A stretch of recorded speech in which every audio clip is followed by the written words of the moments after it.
Honored colleagues and friends,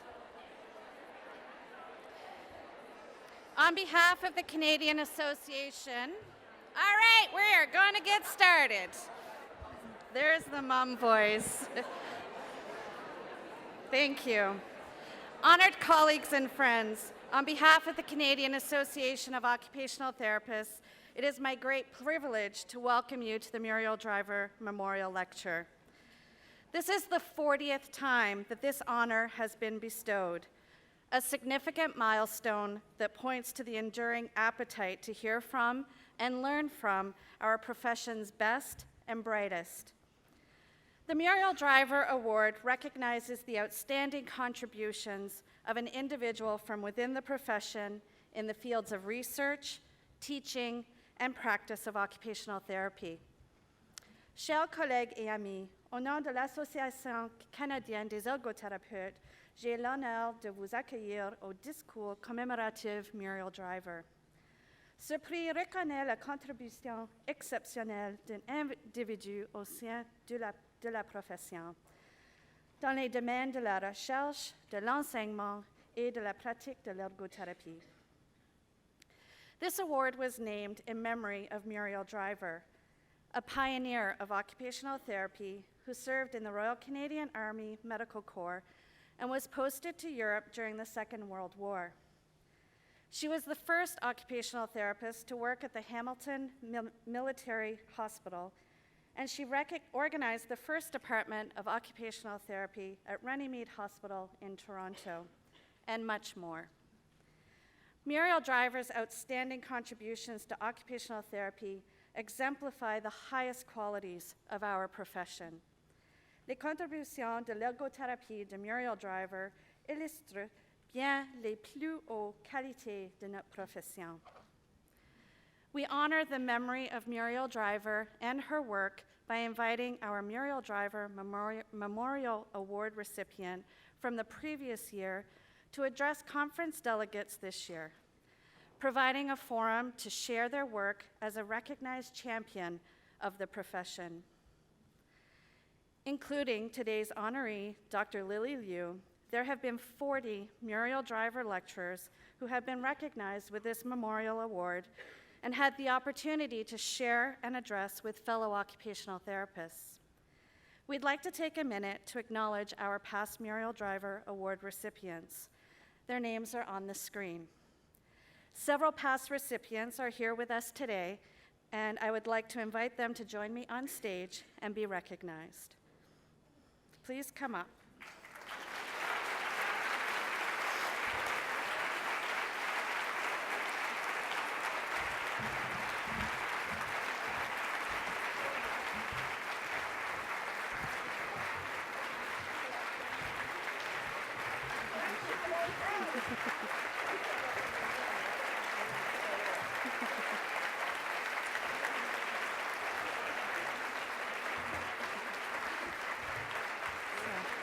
I'll just read. So we have Mary Egan, 2006, Margaret Thompson, 1989, Sharon Britnell, 1985, Karen Hamill, 2016, Catherine Backman, 2003, Lori Letts, 2011, and Helen Politanko, 1992.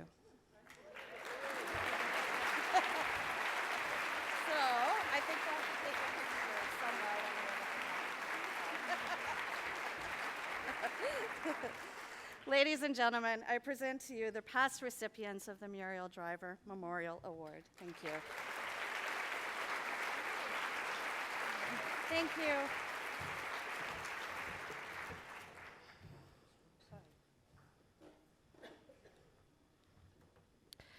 Dr. Lili Liu is this year's Muriel Driver Lecturer. Lili has made significant contributions to the profession of occupational therapy, higher education, and to the advancement of healthcare technology through her leadership roles in teaching, research, administration, service, and mentoring.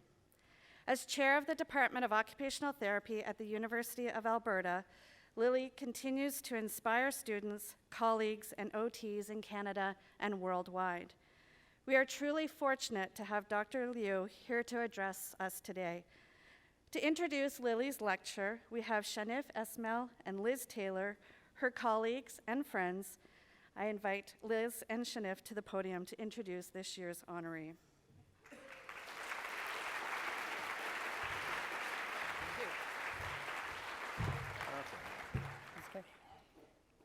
We have to get organized. Shanif and I are a duo.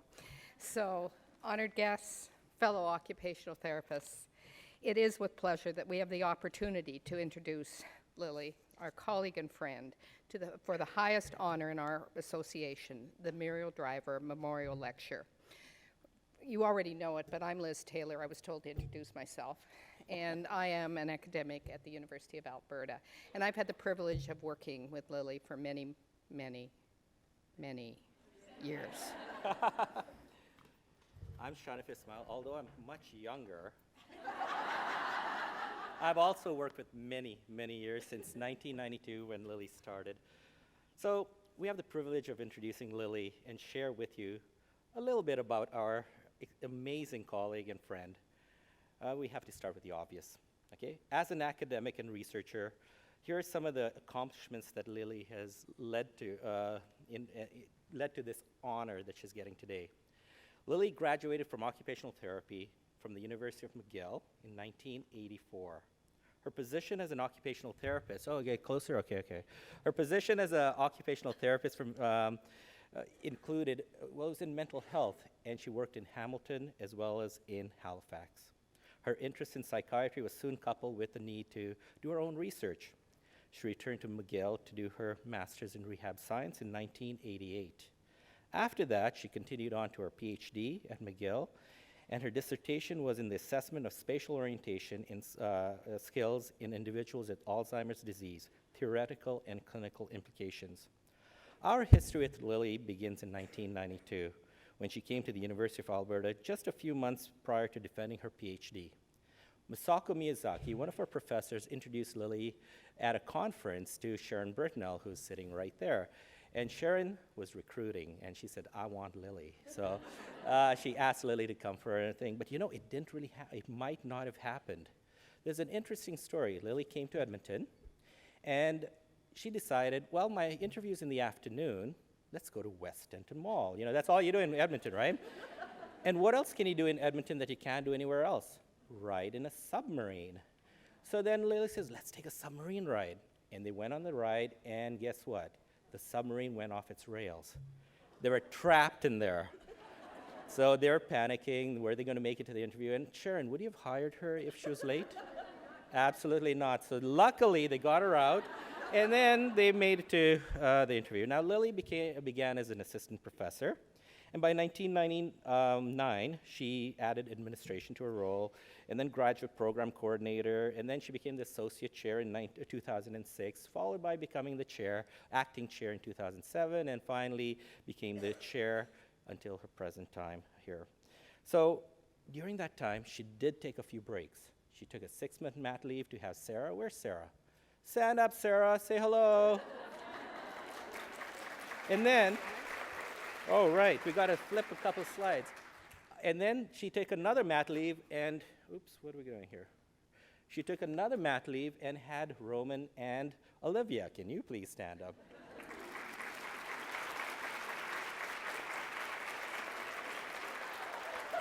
And just as a side note, Lili's a photographer in the group, so anytime we're anywhere, she's taking pictures. So I had to put a picture of her taking a picture. All right, so anyway, so she took a break, and then she started into her academic research career. Are you tired yet? When you listen to this, how do you take 2 6-month leaves and produce 3 children within 2 years and have an academic career? We're not quite sure how that all happens. But you might think that was enough, but her passion for knowledge has led to a prominent research career. As an established researcher, she has brought in $8,514,000, $859 and 64 cents. Who the heck counts 64 cents? Really? I had to look it up and add it up. She's published 55 articles, 5 book chapters, 5 research and community reports, 8 book reviews, 195 peer-reviewed articles, done 117 invited presentations, and received 8 other awards. On top of that, isn't that amazing?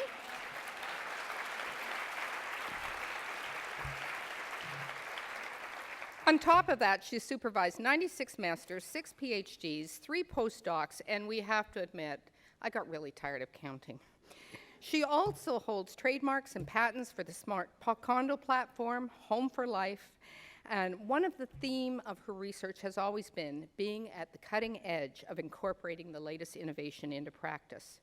Okay, you get the picture. She never stops. One might call her a workaholic, but in reality, there's much more. She's absolutely grounded in family.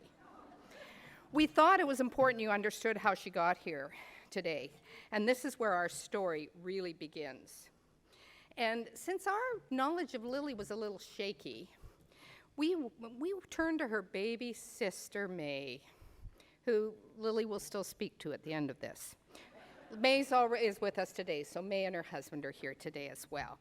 We really wanted to understand what contributed to Lili and to why she's standing on this stage today. Lili was born in Taiwan. She's the eldest of 5 children, 2 girls and 3 boys, and immigrated with her family to Canada when she was 8.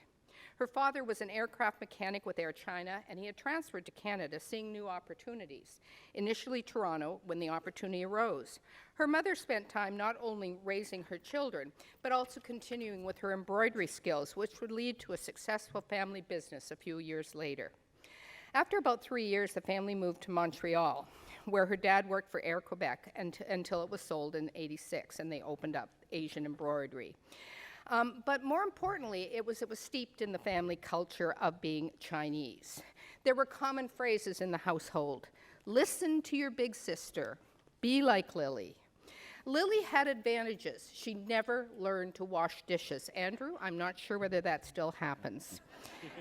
She also got the first tools of academia, a Smith Corona typewriter.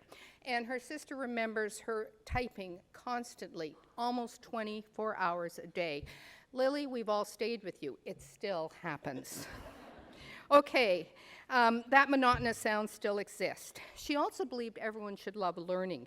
And so Lili brought May home Nancy Drew books every day. She was expected to read 1 or 2 Nancy Drew books, trying to get an investigative scientist developing. Theater was also very important, and there was an interest in art, but participation as a family was more important. Her family near and far benefits from her broad interest in joy in living. Chinese opera has always held a special place in Lili's heart. Music, please. Thank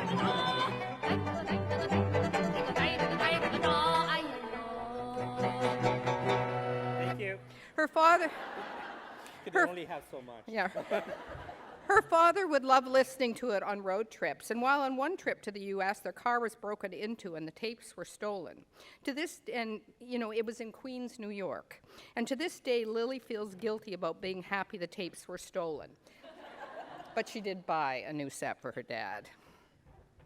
So, working with Lili, you see that she's a consummate, organized person. Her office is neat, clean, and all that. But there's always still waters to run deep, right? And my daughter, once she needed a babysitter, and I said, oh, my daughter can do it. So my daughter babysat. So while I was driving my daughter home, I go, so how's Lili's house? What's it like, right? And my daughter goes, oh my God, Dad, their house is a zoo. I said, really? Roman, Olivia, and Sarah are that bad? She goes, oh, no, they're good kids. You mean it's really messy and chaotic? Oh, no, it's fine. What do you mean it's a zoo? Well, they're real animal lovers. And Lili's house is filled with animals. And just to give you an idea of the different animals, for example, they have the usual cats, Muffin, Cranberry, Ginger Snap, dogs, Pandora, Cookie, Jack Turner, MacGyver, Rosie, Ozzy, Buster, Shandy, Magnum, Pikachu, Spunky, Mork, Blue, Finnegan, a rabbit named Yogi, There's guinea pigs, caramel, patches, gulp, Mia, Penny, and then there's a skinny pig or naked hippo, which is a Gloria. There was a bird named Echo, Taz, Lucky, Kiwi. That bird was a crazy bird. Okay. Penny, then there was a horses, Penny and LG, and then thousands of fish. They have 6 fish tanks, turtles, and frogs. They're the only family I know that actually have a pet cemetery in their backyard. Okay. Lili loves to share her experiences with her family. To this day, her nephew receives postcards from everywhere Lili travels. He has researched every place from which she has sent a card and has traveled the globe with her. All of her family feels like this, and we do too. She shares her experiences with all of us. We are feeling blessed to be part of her busy, busy life. From this, you can realize Lili has a determined way around her. She can compartmentalize everything. When she is with family, she is with family. When she works, she is logical, extremely focused. How does she fit it all in? Well, Lili has a quirk. You can be having a perfectly logical conversation with her on a plane. Suddenly she's asleep, and 30 minutes later she wakes up and finishes the sentence. Apparently she has had this trait since childhood. Most of the time we've all forgotten the conversation. Unfortunately, she hasn't. She has just enough sleep to carry on. That's how she balances her world and active family life and career. Looking at all of Lili's accomplishments and extensive research career, she has been an admirable leader in the field of occupational therapy. Lili's exceptional work ethic, balanced lifestyle, well, balanced has a frame around it, and charming personality make her an absolute pleasure to work with. She truly is a role model for all of us, and we thank her for the continuous impact she has had on the field. It is with pleasure we join with you in celebrating Dr. Lili Liu today and look forward to her presentation.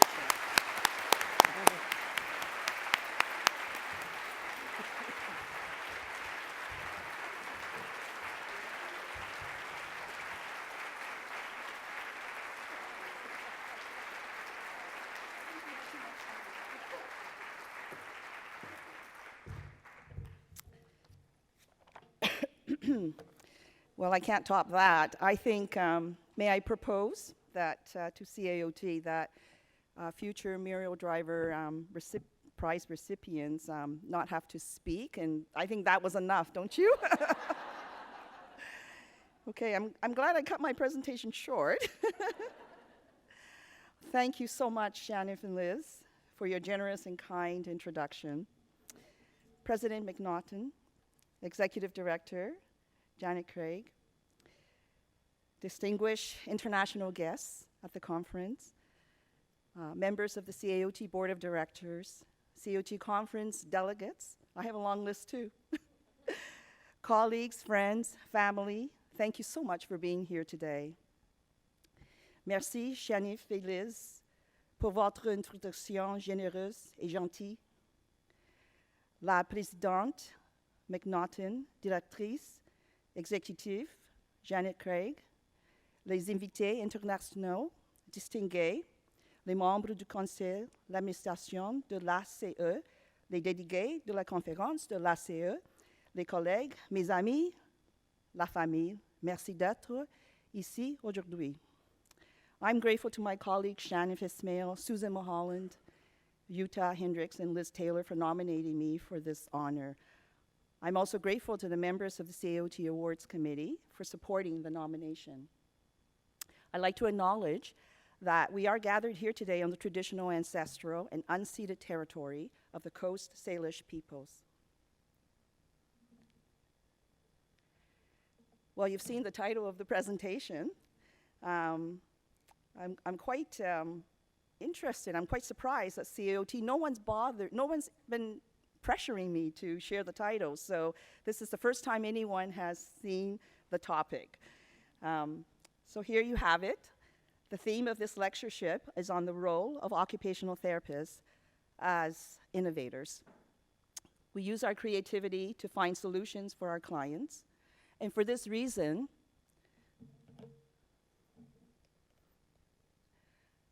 I'd like to dedicate today's lecture to the memory of Diana Ma Jones.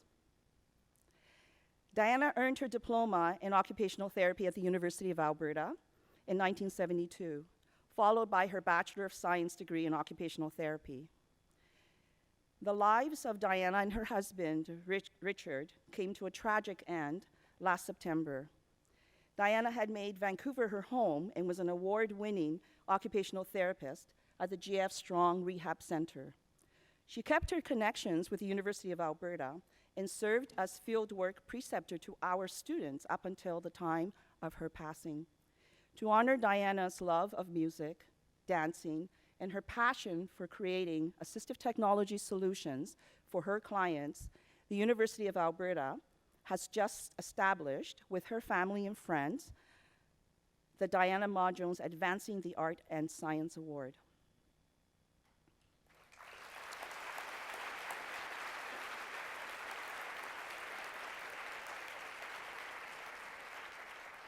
I'd like to begin this Muriel Driver lectureship by reviewing the evolution of occupational therapy in Canada to set the context. Next, we'll examine what experts describe is the fourth industrial revolution. And third, I'll present some disruptions that occupational therapists can expect to see and what we can do to prepare. In her book, Restoring the Spirit, Judith Freeland illustrates a historical account of occupational therapy from its inception to the early 1900s, post-2000. She divided the evolution of occupational therapy into 5 eras. In Era 1, occupational therapy emerged from the arts and crafts and the moral treatment movement. OT practice focused on a holistic perspective of clients, including mental health and productivity. The hand and mind was a way of achieving health. During World War I, wounded soldiers required activity to assist them to resume their daily lives.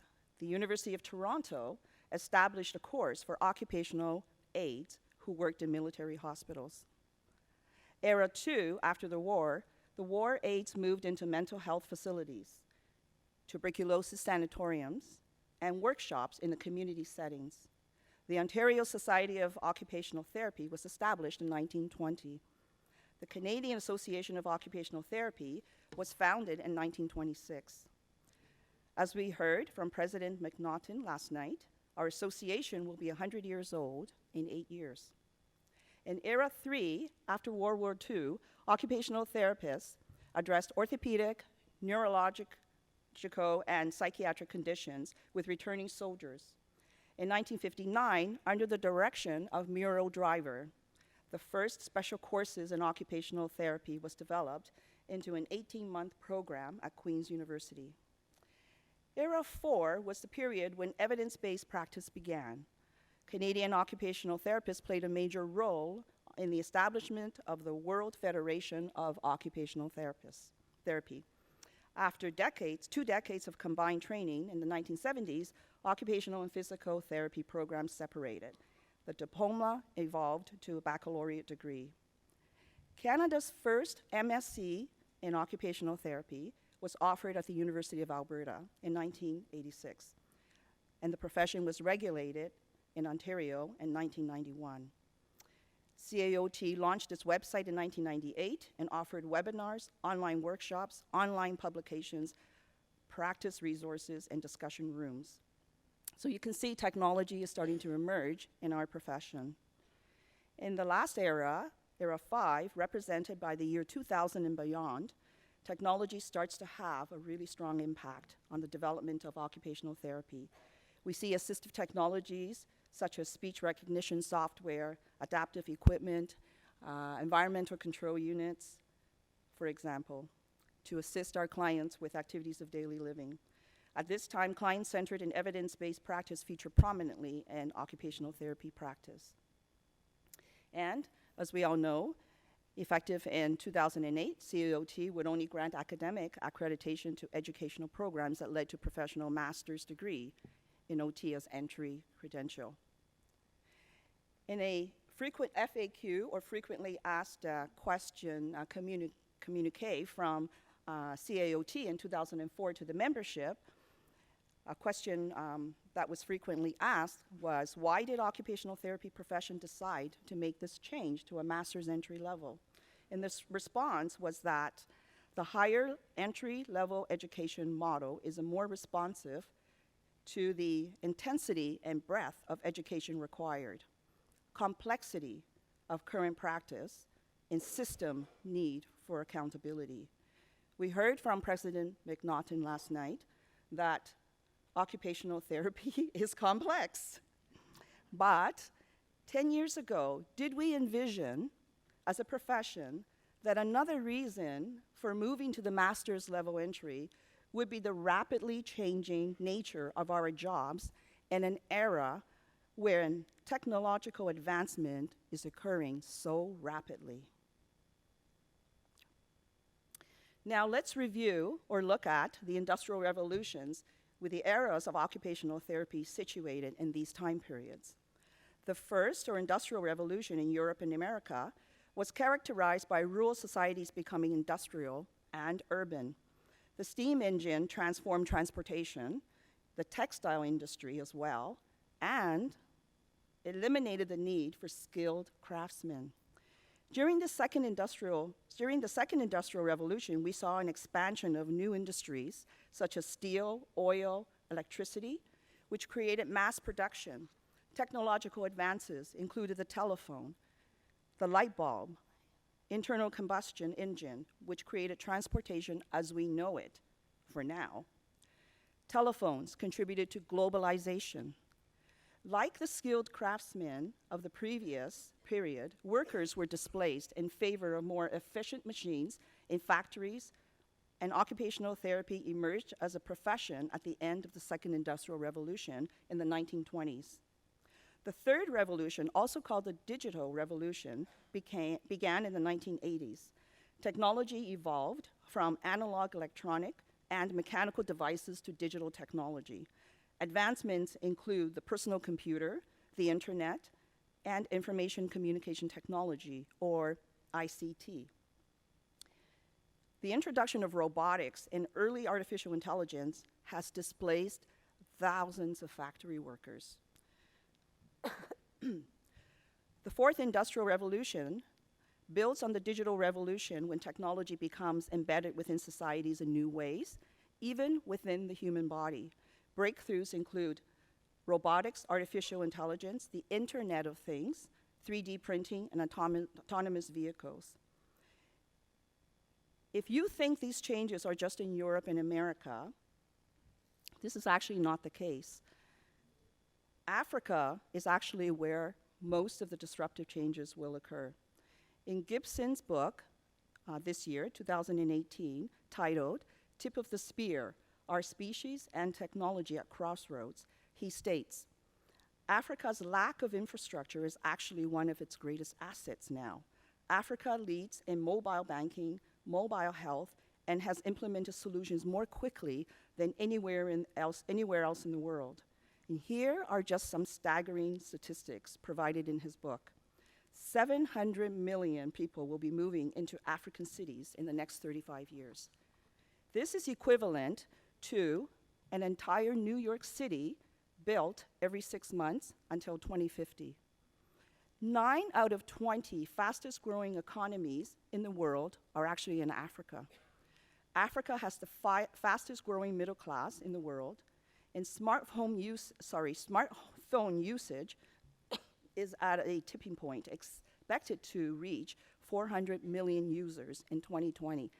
That's just 2 years away.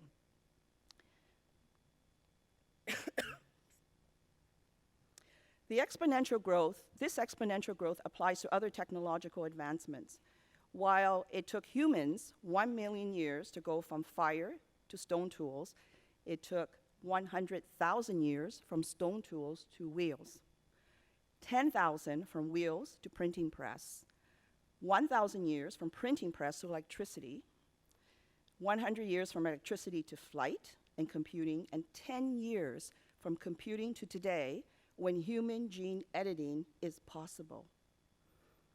By the way, my son had to help me with the exponential because I forgot how to convert.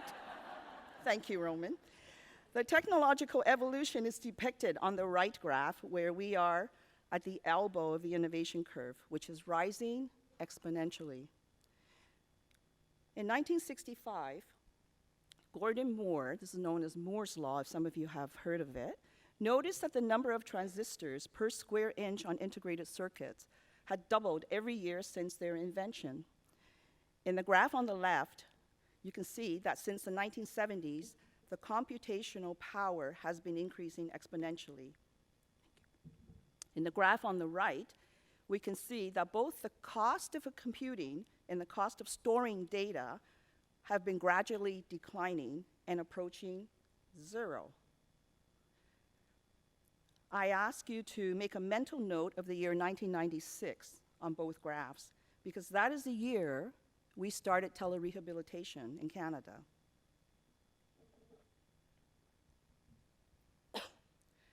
In the mid-1990s, Masako Miyazaki, an occupational therapy faculty member at the University of Alberta who has recently retired, had the vision of using technologies from the aerospace industry to provide remote mentorship for novice occupational therapists working in rural Alberta.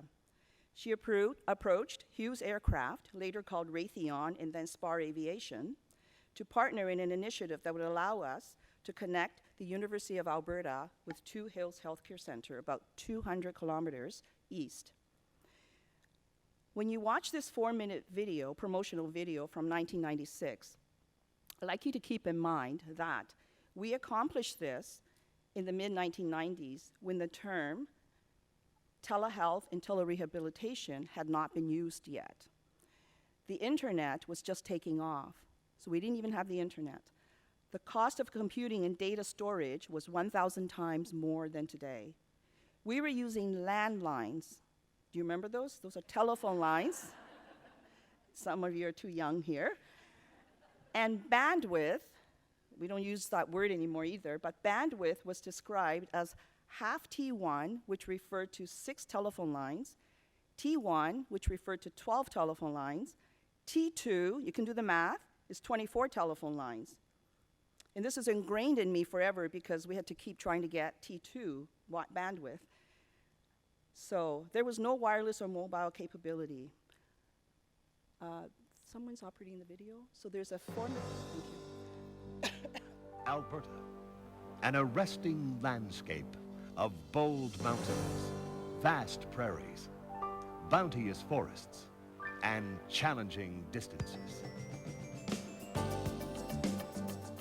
Serving a widespread population of 2.5 million, united in their requirement for equitable access to quality health services, Alberta's healthcare professionals strive to meet our needs.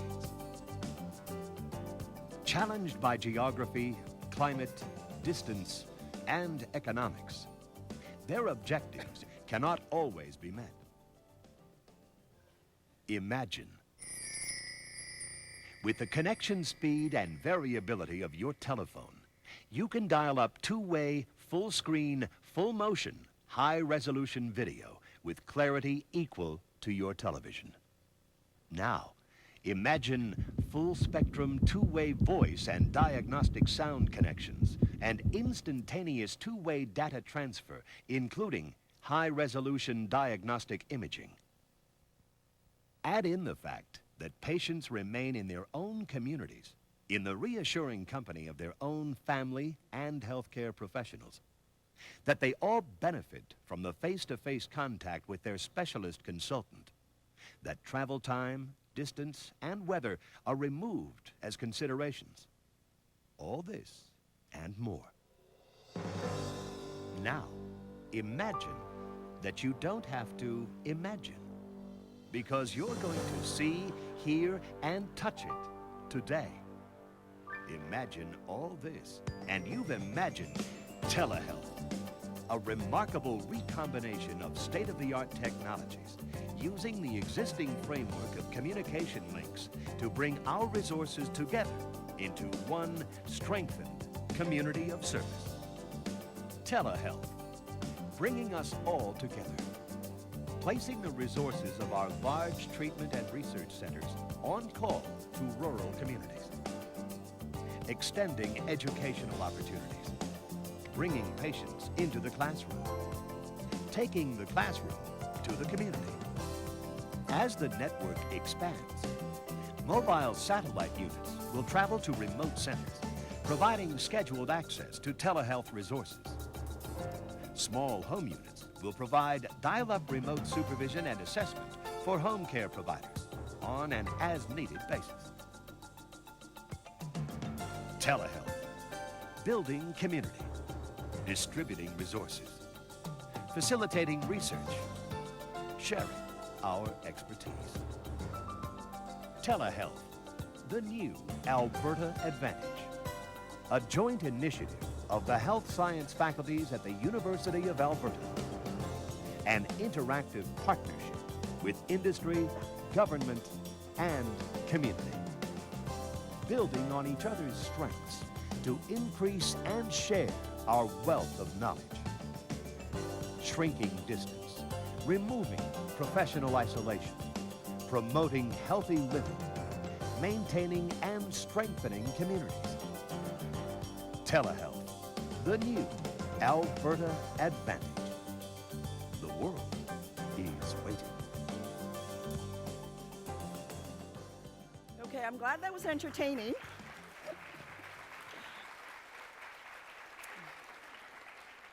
Thank you for your generous applause. I do, I do apologize for the Alberta-centric enthusiasm.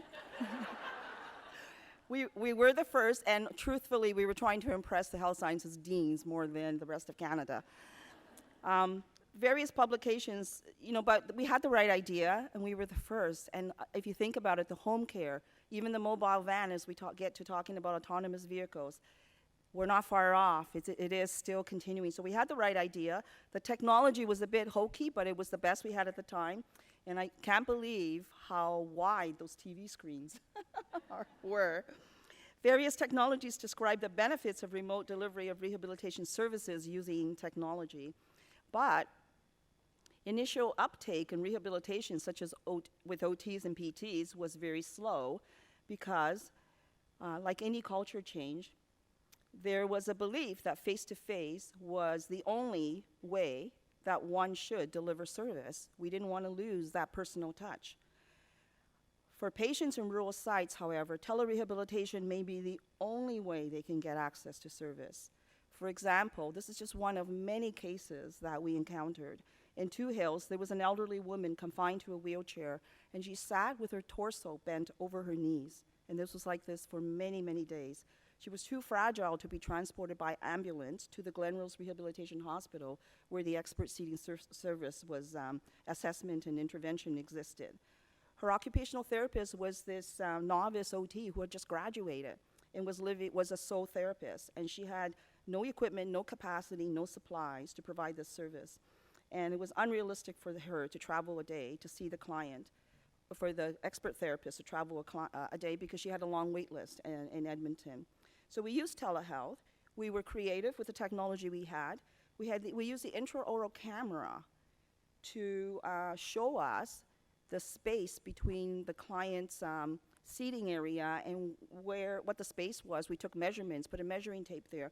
And with all of the technologies we had at the time, we were able to gather enough information to have the seating team develop and put together all of the supplies and inserts that was needed, ship it to Two Hills, and we were thrilled to see that this woman was sitting upright without further adjustment, was able to make eye contact and function with a much higher quality of life. And the rural occupational therapist acquired knowledge and skills in seating through this process.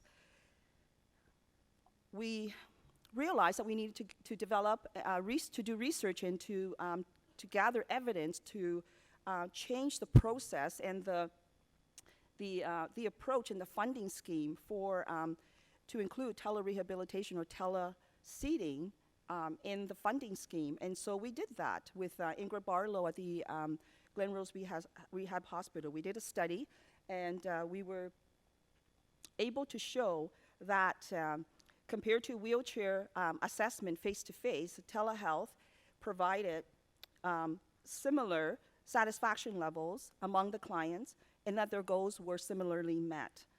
The only difference was telerehabilitation clients saved travel costs, and they had shorter wait time.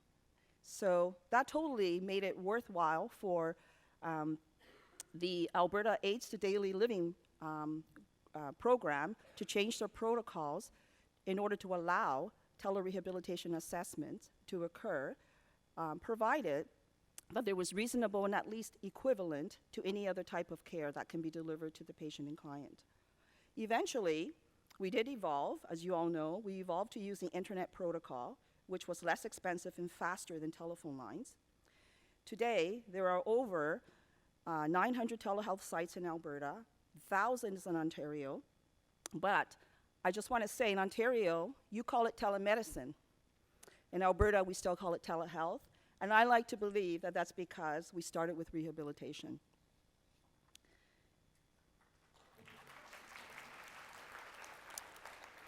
Today, at the University of Alberta, we have a satellite, just meaning it's by distance. It's not because we use satellite. A satellite, just to clarify the terminology, in Calgary, which is about 300 kilometers south of Edmonton. We use high-definition, state-of-the-art video conferencing equipment to communicate and share course content and learning objects across Edmonton and Calgary site. All the credit goes to Dr. Shanif Ismail for coordinating and ensuring that the technological as well as the non-technological aspects of this program is successful. The communications can occur wirelessly now on mobile devices. We're using virtual reality, mobile, all kinds of devices with our students for goniometer joint assessments. We also use it for remote fieldwork supervision. We use it for research. We use it for administration on a daily basis, multiple times on a daily basis, as my research coordinator, Christine, can attest. So let's look at what are some of the technologies driving the future. And by future, I mean now-ish. As we know, we're at the elbow of this exponential growth, right, of evolution. So I don't mean 10 years, I don't mean 5 years. I know lots of you think about planning for the next couple of decades. I mean like daily. Just today, I get these news feeds, and I just can't believe, I still can't fathom how some of these technologies develop. Overnight, things are changing. So this is just some of it, of the longer list, but we've got the Internet of Things, which refers to sensors and networks, 3D printing, augmented and virtual reality, robotics and drones, artificial intelligence, machine learning. And these are here. They're happening now, yesterday. They're not happening like tomorrow. There'll just be more of it. So I'm going to go through, probably spend more of my time talking about the Internet of Things in terms of the work that we do, just because that's where a lot of the technology is. And I have to say the mission of our research team at the University of Alberta is very much focused on user adoption on the human side of these technologies because the developers are not doing it. And more than ever, if there's any message that you can take away from this lecture today is don't be afraid of the technology. There's enough experts out there doing it. You need to bring your expertise about the human connection, human communication. We need to advocate for our clients and for ourselves in the design. After it's designed on the shelf and it's on the shelf for sale, it's too late. So, the Internet of Things refers to the network of physical devices, vehicles, home appliances, and this morning, the news that I read, so something I learned today, even clothing. Toronto textile computing company, Myant, has now come up with clothing that you can wear that will monitor your ECG 24/7, and they're pushing for rehab professionals to use it, okay, for various reasons. You can read the article yourself. So that's all in Canada, this is happening. What happens with these technologies is that they have sensors, they have actuators that measure movement. But what makes them Internet of Things is that they connect with the internet. And this connectivity allows these things to exchange data, to create opportunities for direct integration of the physical world into computer-based systems. Remember that graph I showed you where the storage of data and the cost of storing this data is now coming down to zero. So You just have to look at your phones. Each time you upgrade, you can take so many more and store so many more photos, and if your phone memory is too small, put it on the cloud. I'm going to describe some of these examples of the Internet of Things that we've been working on in our research, and we'll start with censored eyewear. And this is a product called the Jeans Meme, manufactured in Japan. We recently just obtained Industry Canada approval in 2017 to market it in Canada. And we're using it to, the smart eyewear, to look at electro-oculography, or EOG, and that's eye movement, and motion data, that's neck movement, head movement, that's embedded in the glasses frame. Now, I can actually stop and not talk about this slide because all the OTs in the audience is already thinking, I can use it for this, this, this, and this. But what we're doing is we're using it to help clients like Byrne here in this photo to use compensatory strategies in his left inattention post-stroke. He really wants to get back to driving. He can wear these glasses while driving or being a passenger and simulating driving. He can use it walking. So we're no longer restricted to a laboratory or to an OT clinic to do pencil and paper tests on left neglect or those kinds of removed, not applied kinds of assessments. We can actually do ecologically valid assessments in their own home environment and get feedback on an iPad or store it and have the person look at it later for feedback. Another example of the Internet of Things in occupational therapy application is the use of serious games to engage older adults. So in this particular slide, so we're not just taking games off the shelf and using it, we're actually studying the level of difficulty, the amount of time they get, the feedback, the sound, and we do this, we co-design these kinds of interaction with the technology with the older adults or the end user. So here, Ken is testing one of 3 games, Whack-A-Mole, Word Search, and Bejeweled. We're interested in engagement, as in occupational therapy engagement, and also approaches to evaluating levels of engagement in clients who are nonverbal or unable to complete traditional measures of engagement. But our colleagues in Ottawa have found other applications, such as cognitive assessment. So they've taken this game, the Whack-A-Mole. The reason we chose Whack-A-Mole, by the way, is because we thought it was familiar to the older adults who may have spent time in a fair and so translated, so. But it turns out, I have other slides I didn't show, but it turns out young people really like it too. So what this group in the Elizabeth Breer Hospital in Ottawa has done in a study by Wallace and colleagues in 2017 was they administered the Whack-A-Mole game. By the way, if any of you are interested in any of these games, you can see Christine and Nolana, who are in the audience, and they can set you up. But we're going to talk about addiction later.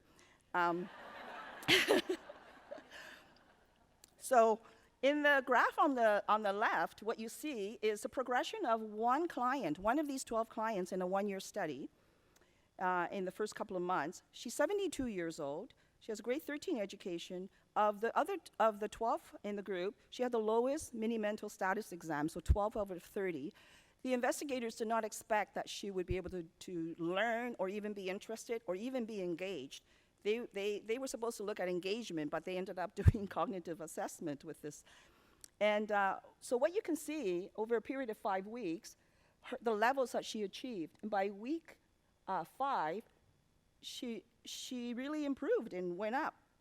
And they were totally surprised by that. They also found that if they took all 12 scores of all 12 clients or participants in this study, it correlated with, there were a few items on a cognitive assessment, on the mini-mental, that relate to time, orientation to time. And there's research to show that this subscore actually is a predictor of future decline. And they found this correlation. So could it be possible in the future, instead of giving our people with our clients with dementia living in a residence, these cognitive assessments over and over again, asking them what time, where are they, and all of this, we could watch them play a game that we know correlates with cognitive function. virtual reality is something that we've been using for a couple of decades. In the 1990s, Linda Hersicorn, I don't know if she's here or if she's still in Vancouver, but of community therapists in Vancouver approached us to validate and establish norms for the Dry VR. I thought it was such a creative name for a virtual reality driving assessment.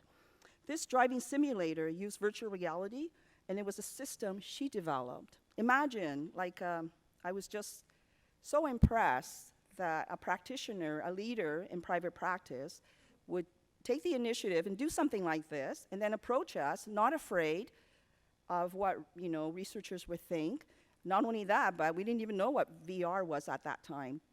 So we did this work, and today we know that VR is widely used from treatment to phobias, post-traumatic stress disorders, palliative or end-of-life care.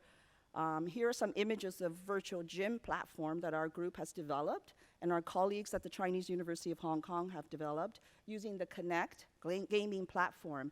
It can offer older adults who are confined to their home spaces an opportunity to engage in exercises. As therapeutic and consumer technologies become widely available to consumers, these are going to be the kinds of technologies your clients are going to purchase. They're going to bring to you as occupational therapists, and they're going to say, what do you think?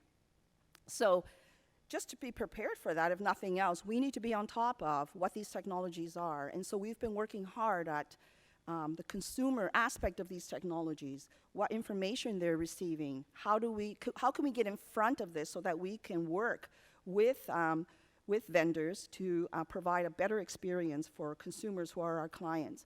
No longer are these products considered to be just health-related products. They're inexpensive enough, people can just buy them off the shelf, and they can adapt them. So to this end, we've done a series of studies on the concept of acceptance of technology and adoption of technology using a theory called Unified Theory of Acceptance and Use of Technology, very well-known theory that is actually a combination of several theories.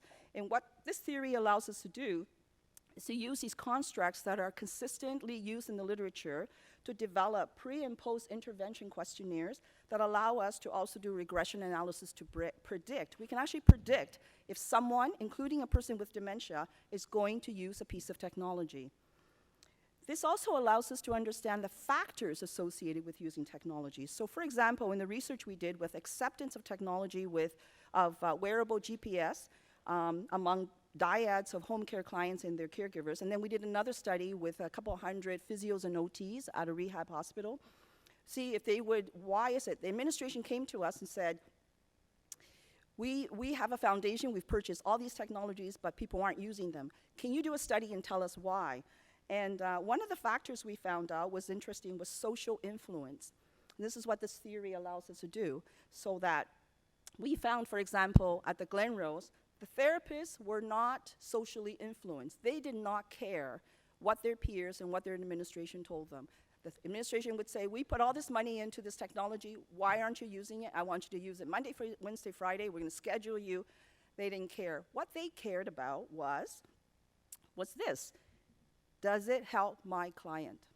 If you can show that it helps my client, I will use it every day. On the other hand, social influence was very high among in the GPS study among the caregivers and the people with dementia. People with dementia were using technologies, locator technologies, because they wanted to give their caregivers a peace of mind. So, we have to be careful as therapists. Are they doing this, wearing these because of social influence, because they want to please their caregivers or they felt they needed to? Or are they using it because they truly felt that it's providing a safe, allowing them to stay in the environment safely? In this example of the Internet of Things, it's a project that's going on right now. We're engaging community citizens to be extra eyes on the ground to help first responders, in this particular case it's police, to locate older adults living with dementia. As occupational therapists, we very much want to respect our clients' wishes to remain in the community, to feel safe if they ever get lost. We know it's important for them to be physically active, And so we look at technologies and ways of engaging the community to be able to locate them if they ever get lost. And so we've just pilot tested this particular app that's going to be commercialized soon. We pilot tested with the Calgary Police, and in a couple of weeks we'll be in Toronto to do that. And then the research team is here in Vancouver tomorrow, meeting with BC Silver Alert to work on this project. The smart condo is an environment where we can bring together all the devices related to Internet of Things. This is a one-bedroom condo designed using universal design principles located at the University of Alberta. It's equipped with technologies that track the resident in precise, non-intrusive ways. We can visualize the inhabitants' activities of daily living. We can use wireless sensors networks and also a virtual world client. And there's a website you can go to the YouTube and see how that works. The condo is equipped with 8 cameras that feed into a control room for viewing. And in addition, the data can be collected, always, of course, with consent, from various sensors in the virtual world. And we can view the data and validate the input. Testing technologies in a simulated environment is one thing, but we asked ourselves, is the market really ready for smart home technologies? We hear about it all the time. All this hype, all this news feed I get every day, is it really real? This garment is about to come on the market, but I really want to be one of the first to go to Toronto and meet this group and say, prove it to me, and can I help you further develop it? Often they just want to be the first to be in the media. We know that, right? So to address this particular question, we conducted a systematic review that examined the clinical evidence of the outcomes of studies on smart homes, and also, this is really, really important, the level of technology readiness for smart homes and home health monitoring technology. It's one thing in the literature to publish all of these studies and to use government public funding to do all of these studies on a particular technology, and there's all this hype. But in the end, is this aligned with what the consumers are buying? So using a set of inclusion criteria, we retrieved 3,378 articles. Before you feel sorry for the research team, we removed the duplicates, further screened through abstracts and full paper review, and came up with 48. That's still a lot to read, but 48 that we had to analyze. And this graph shows the number of publications of our studies in the blue dots. I don't know if you can see that. And the sample sizes in the red bars. And by far, the most frequently studied topic, and this would be interesting to this audience, was activities of daily living, followed by prediction, disability prediction, and health-related quality of life, right? We're all very interested in that. Fall prevention, very, very big topic. Cognitive and mental health, very big topic in smart home. Heart condition, diabetes, COPD, in that order. We determined the quality or the level of evidence of the study using the Physiotherapy Evidence Database, or the PEDRO scale, and this just allows assessment of the quality of the clinical trials in terms of the study structure, including randomization, blinding, attrition, etc. So 9 were rated as excellent, 7 were rated as fair, the remainder were rated as poor quality levels of evidence. And then we have this indicator that assesses the maturity of readiness. And this comes from the United States, the Department of Energy. So there's 9 levels, essentially. The first is just a conception. Someone has a good idea, some principles. We draw it on a napkin. We get together and we try and develop it. It goes down to 5 here, where it's laboratory tested, okay? And then you might pilot test it in some relevant environments.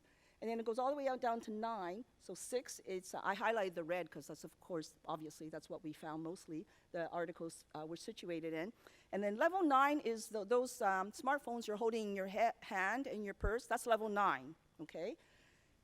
So all this research, none of the technologies reached level 9. They were still in the laboratories.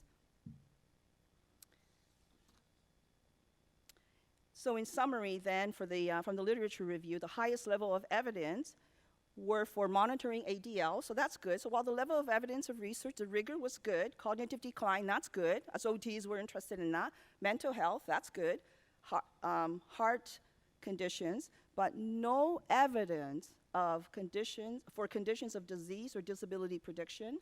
No evidence for health-related quality of life, Either they weren't measured or there was no evidence. And this was astounding to me. There was no evidence for fall prevention. As I mentioned, technology feasibility studies were still at 5 to 6. Now, in Canada, falls are responsible for 85% of hospitalizations for seniors.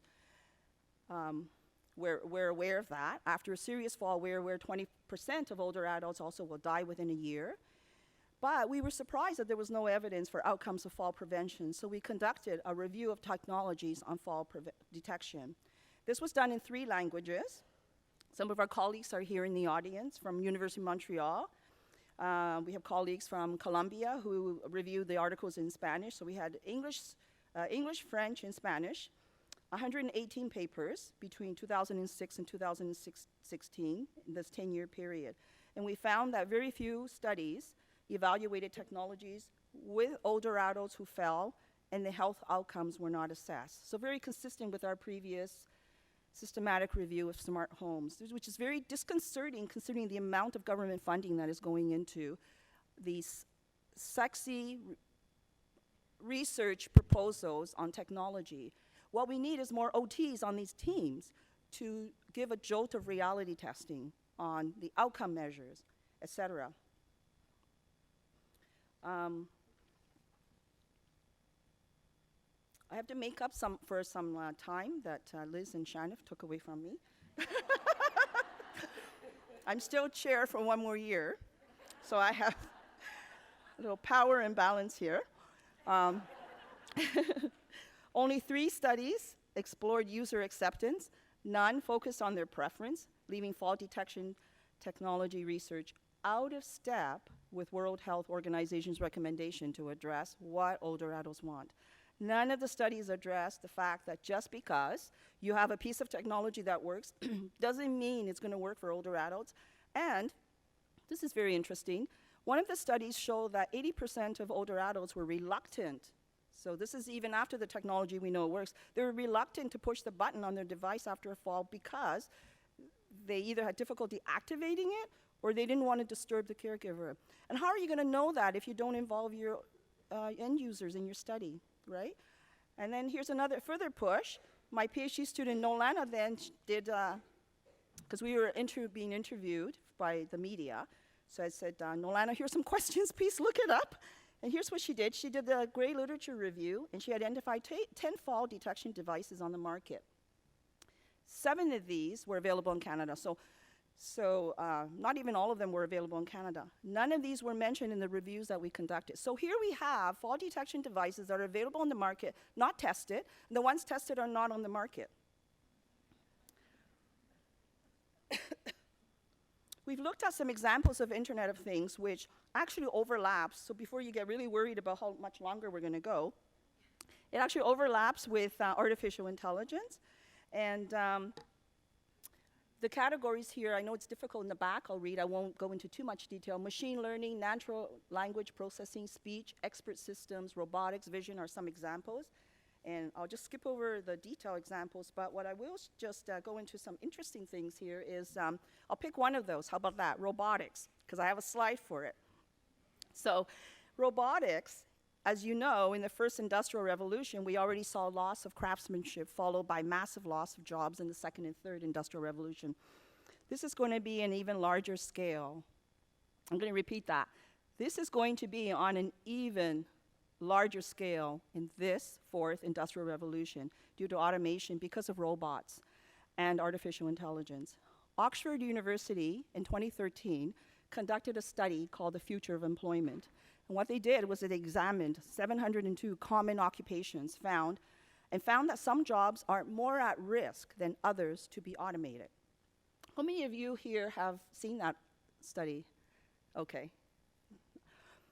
The least safest job, in other words, the highest chance of automation are, no surprise, telemarketers. They're all machines now, right? So they're gone, thank goodness. Loan officer, 98%. So that's kind of these are jobs we don't really want anyway, right?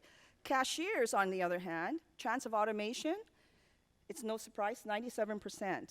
right? So we're already seeing that drastically decline just within recent memory. Paralegal and legal assistants, chance of automation 94%. And this surprised me, but not really. Taxi drivers, and that's probably because of Uber, but Uber is not an artificial intelligence, but this is related to automation in other respects. The safest jobs, are you wondering now, sitting there, where's OT? Well, we've gone, that category's gone, so OT obviously is going to be better. The safest jobs are mental health and substance abuse social workers. The chance of automation is 0.3%. Dietitian, nutrition, chance of automation, 0.3. These are all less than 1%. Physician and surgeon, too late for me. Chance of automation, 0.4%. Even there, you see, it's a little bit, getting a little bit hot. Anyway, there are robots that can do some surgeries, right? The first root canal was done by a robot recently. Shannon's eyes just went big because he had a root canal. Clergy, chance of automation, also less than 1%. Occupational therapists, surprise. No, not really, right? Chance of automation, 0.35%. And why is that? If you look here, jobs safe from automation, because we're very creative in the way, creative problem solving. I heard that a number of times the last 2 days I was here. We use critical thinking in our work. We use therapeutic use of self. It's highly unpredictable because we're also individual in our responses. And last time I'm going to quote President McNaughton, we have a complex, role, profession, and our relationships are complex with our clients. Ha, got you back.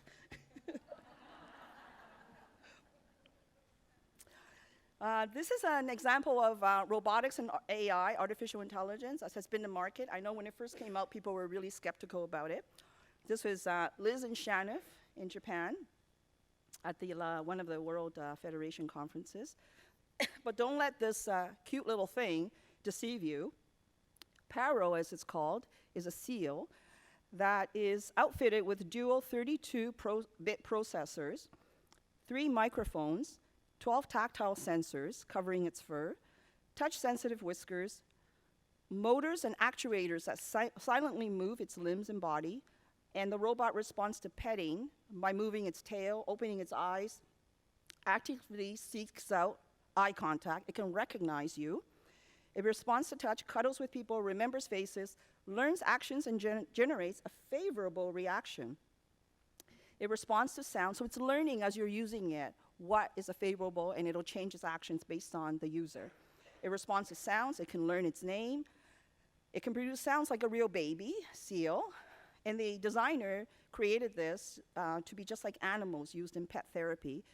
I guess in Japan, they're not allowed to have too many, real animals in the residences, and to help relieve depression and anxiety.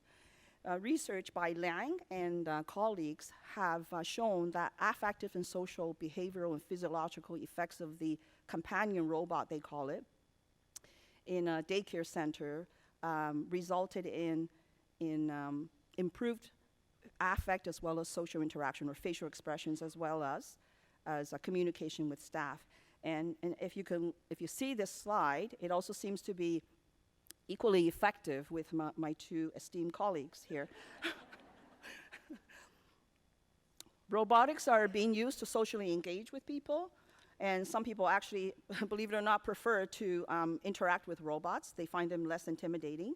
In this particular robot in a Japanese airport, it's engaging with a young traveler. It can provide directions to gates, give instructions on how to purchase Wi-Fi. It can answer questions. Some of our research teams in the University of Regina, as well as University Health Network in Toronto, are using artificial intelligence, facial recognition. So this is based on 100 and more patient facial expressions that they've entered into a program, an algorithm. So I think you're getting the idea that with artificial intelligence, it's kind of like what you put in is what you get out.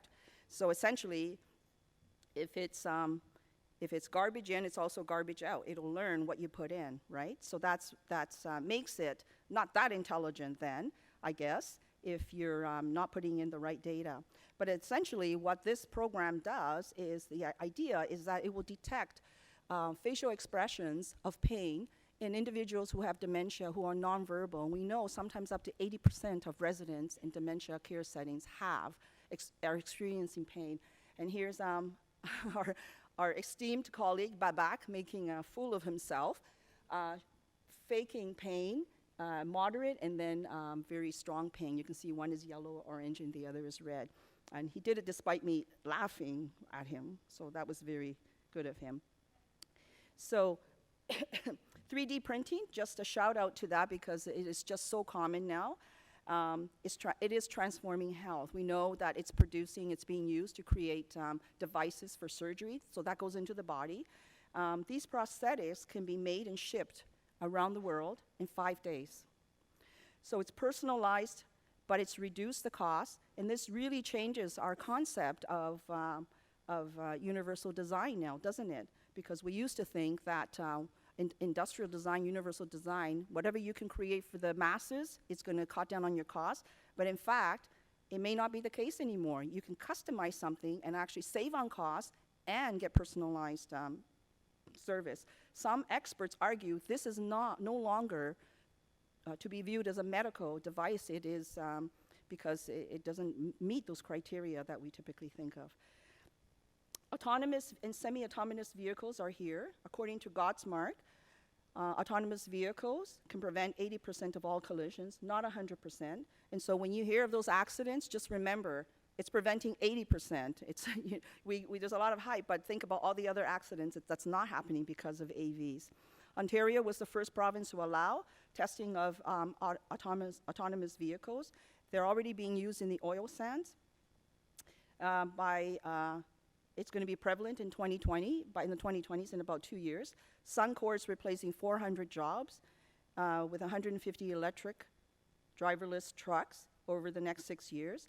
Ella is a 12-passenger electric shuttle vehicle that's going to be tested in Calgary in September, and it's going to be followed by Edmonton in October this year. They can be safer, and because they're electric, they're also more environmentally sustainable. Now, for occupational therapists, this changes the discourse of transportation as we know it. For persons with disabilities, it changes the discourse on public transit, city planning. It changes the discourse on personal values we place on driving as a skill, actually. Maybe not in our own career, but certainly in my children's career. I know kids that are in university, graduating from university, that place absolutely no value in driving. They have their little sisters in high school driving them around. Not my family, but other families I know. So should OTs, we know now in Ontario you can actually get these sort of post-market designs put onto any vehicle to make it semi-autonomous. So a question I would put out there is, should OTs be designing these vehicles for vulnerable populations or people with disabilities? Should they be ones to identify the functions of a vehicle that should be autonomous to accommodate for our clients' needs? I suggest that occupational therapy is entering a 6th era in this 4th industrial revolution. Autonomous vehicles are going to change the concept of car ownership. We already see car share happening. Pogo, for example, in Edmonton, similar to bike share concept. You don't have to own a car. You can find a car in the street, just get in and drive it, and you'll be billed. Future generations may not value car ownership or one's ability to drive in the same way that current cohorts or seniors do. Could autonomous vehicles be part of the public transit system? How many buses do we see empty for part of the day? Is that a waste of our resources?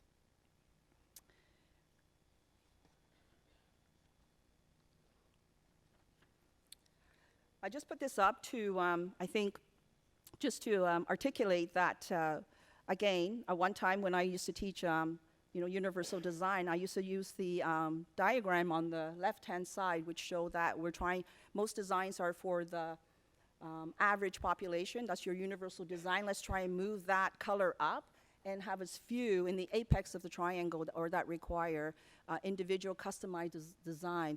I think we're moving more to the illustration on the right-hand side where You're no longer inhibited by cost or by geography to customize design anymore because of the technologies that are available. So are we needing to reconceptualize universal design, inclusive design, custom design?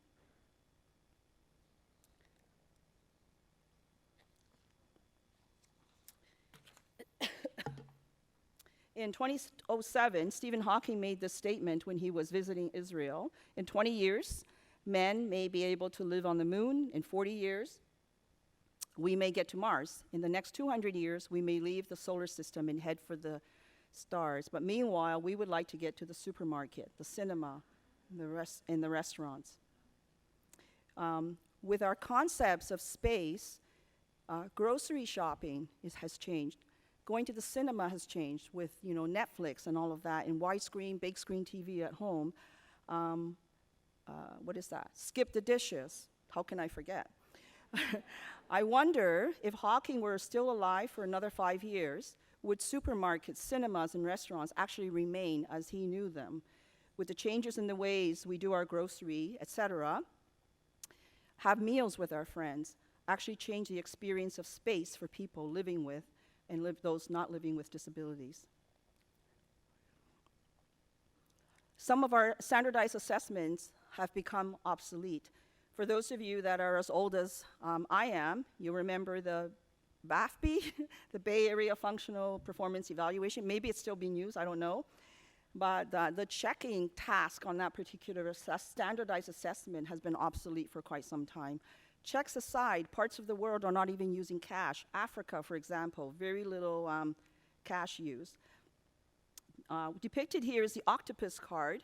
For those of you that have visited Hong Kong will know that this is used by the citizens of Hong Kong to purchase anything, from bus rides to Starbucks coffee to grocery.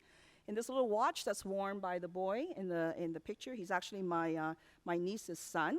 He just used it. That's an octopus card. He gets onto a bus, so he can tell the time when he has to be home, etc. And he gets on the bus and he taps it. If he wants a snack, he'll stop by the little store and he'll pick up a bun or something and he'll just use it. So he never has to use cash. And his mom can monitor his currency expense and be able to remotely upload more money or see what he's spending his money on. But the point is that the technology is ubiquitous.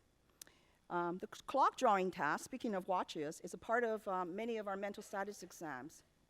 I know I certainly spend lots of time doing the clock drawing test and doing research with it. It's not going to be valid with future generations because, for example, in the United Kingdom, analog clocks are being replaced by digital clocks in classrooms because children cannot tell time on analog clocks, apparently, but my UK colleagues here may correct me. We also saw that serious games such as the whack-a-mole may be alternatives to our standardized tests. So I would encourage, I know the MOCA is one of those cognitive assessments that's been digitized. I would encourage practitioners and also researchers to reconsider taking our standardized assessments and just simply digitizing them. If we have the technology, why are we just taking the standardized tests on paper and digitizing it? We can do so much more, right? New health conditions are emerging.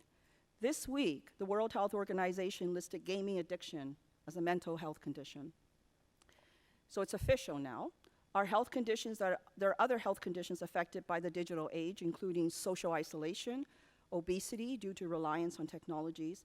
In fact, our whole concept and value of productivity is being challenged.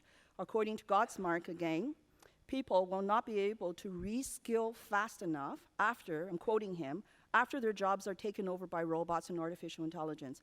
Experts say that the universal basic income, in other words, a basic income for all citizens in a particular jurisdiction, may have to be the solution to automation. He says that people may have to move from earning a living to learning a living. We're going to see a proliferation of art, the aesthetics of life, and I wonder, could this be a return to the arts and crafts movement era that occupational therapists began with?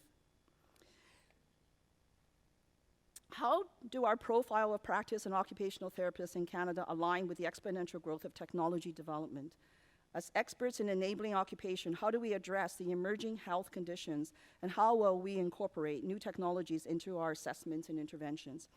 What types of occupational therapy practice contexts are we expertise in?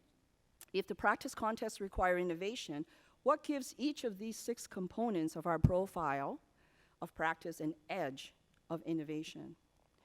In a book called The Rainforest, Secret of Building the Next Silicon Valley, the authors Huang and Horowitz described the successful environment of Silicon Valley as a rainforest. In other words, it's messy.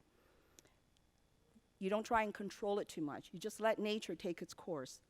That fosters creativity and innovation. This is their analysis of the Silicon Valley. The authors suggest that the rate of innovation increases when people can create bridges outside of their normal circles of trust, whether across geographies, cultures, social groups, or languages.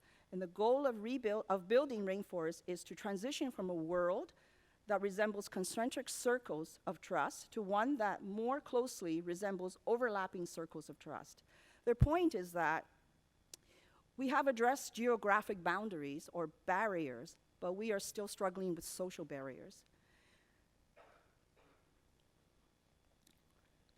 Artificial intelligence has changed the context of our practice environment. To be leaders and to guide the design and use of AI and robotics, and not to be led by these technologies, we have an obligation to engage in the conversation. There is a dark side to emerging technologies in this 4th industrial revolution. Timnit Gebru, a member of Microsoft's Fairness, Accountability, Transparency, and Ethics in AI group and co-founder of Black in AI, states, "We are in a diversity crisis. Current data sets in AI are biased. For example, AI has been shown to be racist and biased and wrongly accuse Black prisoners in terms of predicting their risk to reoffend. They have been wrong in those predictions.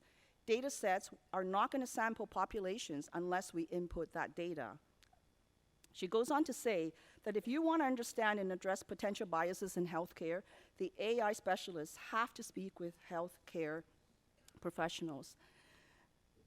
Not only can AI be racist, AI can be used to automate weapons. Experts have, for example, just this month, petitioned the Prime Minister to ban AI weapons.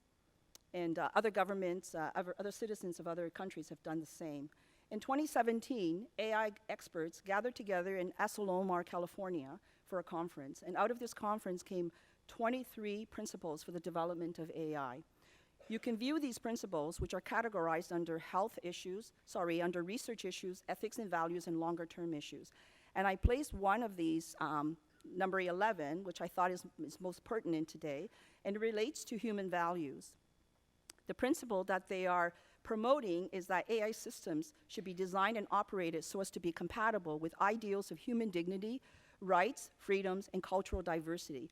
All concepts that I'm sure every member of this audience will relate to.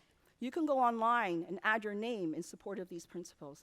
There is a long list of AI and robotics researchers and a long list of other endorsers. These other endorsers include Stephen Hawking and Elon Musk. There are very few, if any. I went through that list and I could not find any that are health professionals. So I added my name. In closing, I believe that occupational therapy has entered a 6th era that coincides with the 4th industrial revolution. While our jobs are at low risk for automation, we cannot be leaders in this new era unless we set aside our fears and embrace the potential benefits of technologies. This means we bring our expertise and understanding of meaningful human occupation into the discourse, design, into the implementation of technologies. Many conditions, assessments, and interventions will look different in this new era, but the fundamental elements of critical thinking, creativity, therapeutic use of self, enabling occupation is actually what I believe experts in robotics and AI are seeking in their quest to be fair and to represent human values for the common good. I would like to thank my circles of trust, consisting of my collaborators, students, and mentors for their support. J'aimerais remercier mes collaborateurs, étudiants et mentors pour leur support, dévouement et leur travail acharné tout au long de ma carrière. We're deeply appreciative of the support we've received from our funders, some of whom are displayed here. Thank you.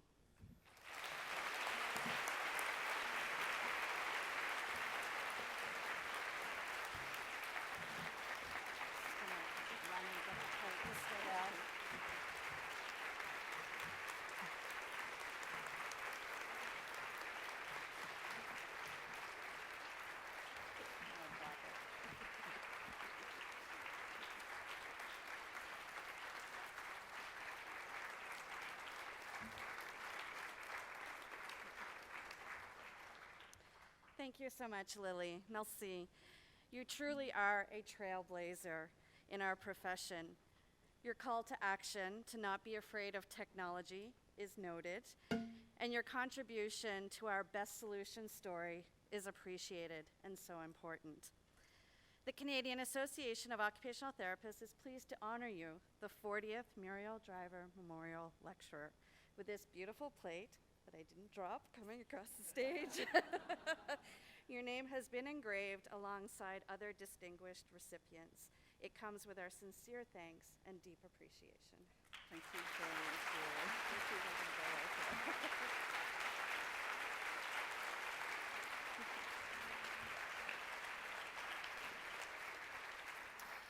Thank you, everyone, for joining us for this year's Muriel Driver Memorial Lecture. Lunch is now being served in the exhibit hall in the grand ballroom level, so enjoy and meet our hardworking exhibitors. Sessions will start again at 1 p.m. sharp. Thank you.